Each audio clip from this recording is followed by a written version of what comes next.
Hello aspirants, welcome to civilians. അപ്പോൾ PWD-AE അതുപോലെ Devaswom board assistant engineer പോസ്റ്റിന് ശേഷം എല്ലാ കാൻഡിഡേറ്റ്സും വെയിറ്റ് ചെയ്തിരിക്കുമായിരുന്നു PCB അസിസ്റ്റന്റ് എഞ്ചിനീയർ നോട്ടിഫിക്കേഷന് വേണ്ടി. അപ്പോൾ ഇതാ സെപ്റ്റംബർ 15 ഉള്ള ഗസറ്റിൽ PCB-AE നോട്ടിഫിക്കേഷൻ പബ്ലിഷ് ചെയ്തിട്ടുണ്ട്. അപ്പോൾ അതിൻ്റെ ഡീറ്റെയിൽസിലേക്കാണ് നമ്മൾ ഇന്ന് പോകുന്നത്.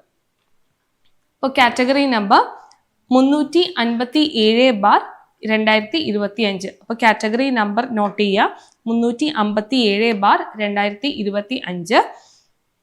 നോട്ടിഫിക്കേഷൻ പബ്ലിഷ് ചെയ്ത ഡേറ്റ് സെപ്റ്റംബർ 15, 2025 ആണ്.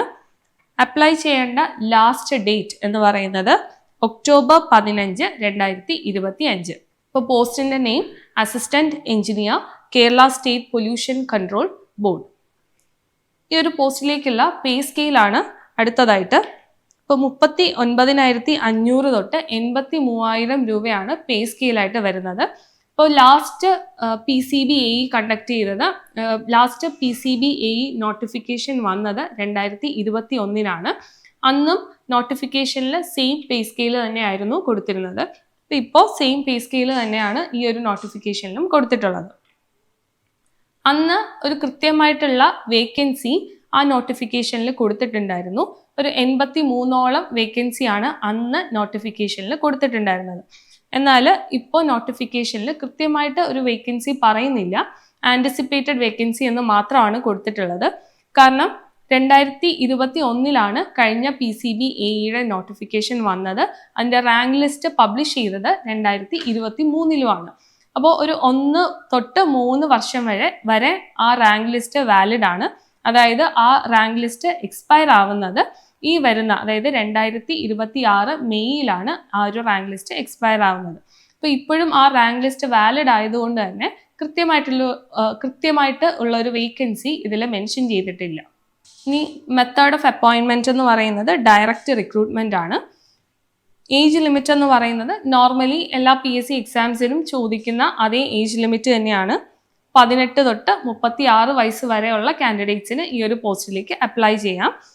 അതോടൊപ്പം OBC അല്ലെങ്കിൽ SC/ST കാൻഡിഡേറ്റ്സ് ആണെങ്കിൽ അതിൻ്റേതായിട്ടുള്ള ഏജ് റിലാക്സേഷനും ഉണ്ടാവും. ഇപ്പോൾ OBC കാൻഡിഡേറ്റ്സ് ആണെങ്കിൽ 3 വർഷം വരെയും, SC/ST കാൻഡിഡേറ്റ്സ് ആണെങ്കിൽ ഒരു 5 വർഷം വരെയും ഏജ് റിലാക്സേഷൻ ആപ്ലിക്കബിൾ ആണ്. ഇനി അടുത്തതായിട്ട് ഏറ്റവും ഇമ്പോർട്ടൻ്റ് ആയിട്ടുള്ള ഒരു കാര്യമാണ് ക്വാളിഫിക്കേഷൻ. അപ്പോൾ ഏതൊക്കെ ക്വാളിഫിക്കേഷൻ ഉള്ള കാൻഡിഡേറ്റ്സിന് ഈ ഒരു പോസ്റ്റിലേക്ക് അപ്ലൈ ചെയ്യാം എന്ന് നോക്കാം. ഇപ്പോൾ BTech ഇൻ സിവിൽ എഞ്ചിനീയറിംഗ്, അതോടൊപ്പം BTech in chemical engineering, BTech in environmental engineering. അപ്പോൾ ഈ 3 സ്ട്രീമിലുള്ള കാൻഡിഡേറ്റ്സിനും ഈ ഒരു പോസ്റ്റിലേക്ക് അപ്ലൈ ചെയ്യാവുന്നതാണ്. അതോടൊപ്പം അതിൻ്റെ ഇക്വലൻറ്റ് ഓർ ഹയർ ക്വാളിഫിക്കേഷൻ്റെ ഡീറ്റെയിൽസും നമുക്ക് ഈ ഒരു നോട്ടിഫിക്കേഷനിൽ തന്നെ തന്നിട്ടുണ്ട്. അപ്പോൾ ബേസിക് ക്വാളിഫിക്കേഷൻ എന്ന് പറയുന്നത് BTech ഇൻ സിവിൽ എഞ്ചിനീയറിംഗ്, അതിൻ്റെ ഇക്വലൻ്റ് ആയിട്ട് നമുക്ക് BE in civil engineering consider ചെയ്യാം. അതിൻ്റെ ഹയർ ആയിട്ട് ME in structural engineering or civil എഞ്ചിനീയറിംഗും കൺസിഡർ ചെയ്യാം. BTech ഇൻ എൻവയോൺമെൻറ്റൽ എഞ്ചിനീയറിംഗിൻ്റെ ഹയർ ആയിട്ട് നമുക്ക് MTech in environmental engineering consider ചെയ്യാം. അപ്പോൾ ക്വാളിഫിക്കേഷൻ നോട്ട് ചെയ്യുക, BTech ഇൻ സിവിൽ, കെമിക്കൽ അല്ലെങ്കിൽ എൻവയോൺമെൻറ്റൽ എഞ്ചിനീയറിംഗ് ആണ് ബേസിക് ക്വാളിഫിക്കേഷൻ എന്ന് പറയുന്നത്. പിന്നെ നോട്ടിഫിക്കേഷനിൽ മെൻഷൻ ചെയ്തിരിക്കുന്ന ഒരു ഇമ്പോർട്ടൻ്റ് കാര്യം എന്ന് പറയുന്നത് post graduate degree in environmental engineering അല്ലെങ്കിൽ പബ്ലിക് ഹെൽത്ത് എഞ്ചിനീയറിംഗ് ഉള്ള കാൻഡിഡേറ്റ്സിന് സ്പെഷ്യൽ പ്രിഫറൻസ് കിട്ടും എന്നുള്ളതാണ്. അതായത് റിട്ടൺ എക്സാമിൻ്റെ സമയത്ത് ബേസിക് ക്വാളിഫിക്കേഷൻ മാത്രമാണ് കൺസിഡർ ചെയ്യുന്നത്. എന്നാൽ ഇൻ്റർവ്യൂവിൻ്റെ ടൈമിൽ ഈ ക്വാളിഫിക്കേഷൻ ഉള്ള കാൻഡിഡേറ്റ്സിന് സ്പെഷ്യൽ പ്രിഫറൻസ് ഉണ്ടായിരിക്കും. അതായത് ഇൻ്റർവ്യൂ ടൈമിൽ ചോദിക്കുന്ന questions majority environmental engineering related ആയിരിക്കും. സോ ആ ഒരു ക്വാളിഫിക്കേഷൻ ഉള്ള കാൻഡിഡേറ്റ്സിന് അത് ബെനിഫിറ്റ് ആയിരിക്കും. സോ ആ ഒരു കാര്യവും നോട്ടിഫിക്കേഷനിൽ തന്നെ മെൻഷൻ ചെയ്തിട്ടുണ്ട്. മെത്തേഡ് ഓഫ് ആപ്ലിക്കേഷൻ നമ്മൾ നോർമലി PSC സൈറ്റിൽ കയറി 1 ടൈം രജിസ്ട്രേഷൻ ചെയ്ത് അപ്ലൈ ചെയ്യുകയാണ് ചെയ്യുന്നത്.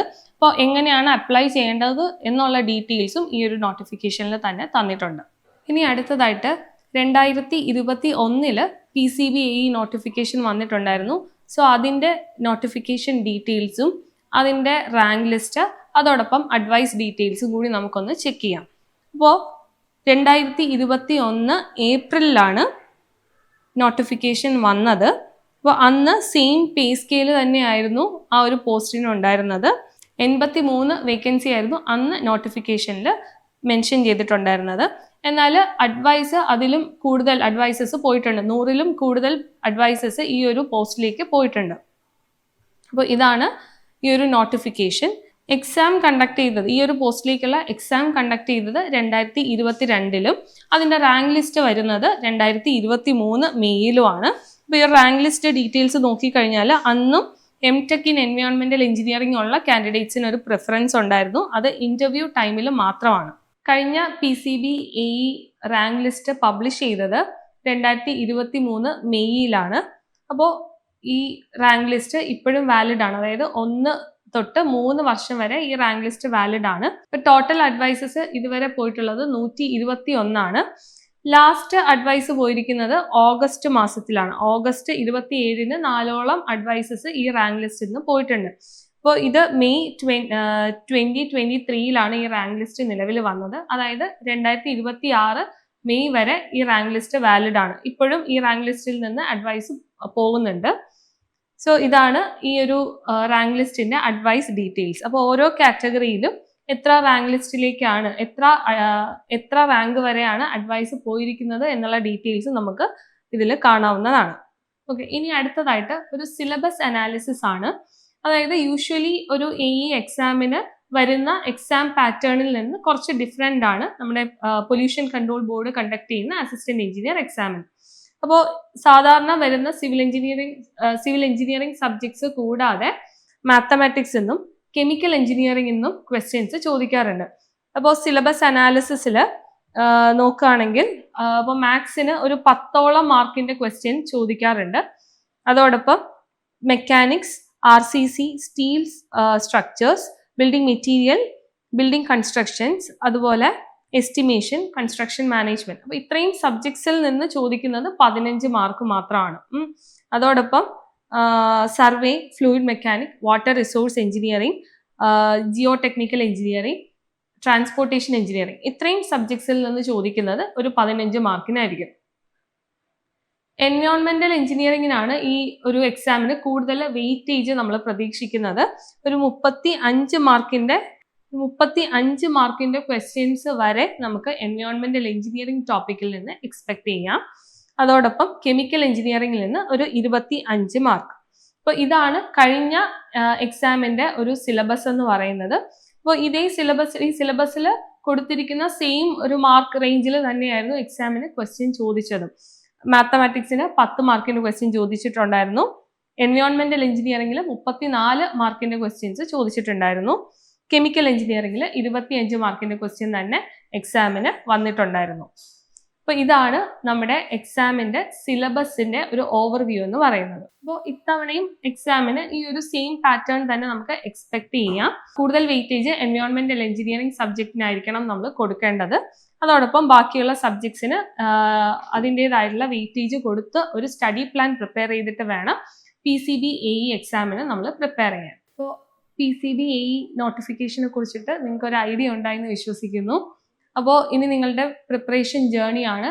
ആ ജേർണിയിൽ നിങ്ങളെ ഹെൽപ്പ് ചെയ്യാനായിട്ട് സിവിലിയൻസ് ഒപ്പം ഉണ്ടാവും. നിങ്ങൾക്ക് സിലബസ് ഓറിയന്റഡ് ആയിട്ടുള്ള കോഴ്സസ് ഉടൻ തന്നെ സിവിലിയൻസ് ലോഞ്ച് ചെയ്യുന്നതാണ്. അപ്പോൾ കോഴ്സിന്റെ ഡീറ്റെയിൽസ് അറിയുന്നതിനായിട്ട് നിങ്ങൾക്ക് കോൺടാക്ട് ചെയ്യാം 8281003366. Start your preparations for engineering competitive exams from top educators. Learn from the best.